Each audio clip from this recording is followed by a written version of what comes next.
મહેસાણામાં આગ લાગવાની ઘટના સામે આવી છે। આગ બાસણા ગામ નજીક લાગી છે। બાસણા ગામ નજીક વીજ લાઇન તૂટી પડતા ખેતરમાં આગ ભભૂકી ઉઠી હતી। 1.5 વીઘા જેટલા ખેતરમાં આગ લાગી જવા પામી હોય અને આગ લાગવાને કારણે ઘઉંનો ઊભો પાક સળગી જવા પામ્યો હતો। આ પાક સળગી જતા જ ખેડૂતને મોટા પ્રમાણમાં નુકસાન થયું છે। વીજ વાયર તૂટી જતા જ આગ ભભૂકી ઉઠી હોવાનું સામે આવ્યું છે।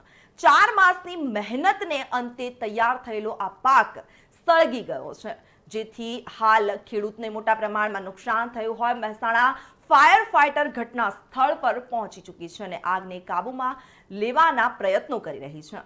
પ્રતાપભાઈ વિરમભાઈ ચૌધરીના ખેતર હોય અને આ ખેતરમાં આગ લાગી જવા પામી હતી। રિપોર્ટર તરુણ પ્રજાપતિ સાથે ચક્રવાત ન્યૂઝ મહેસાણા।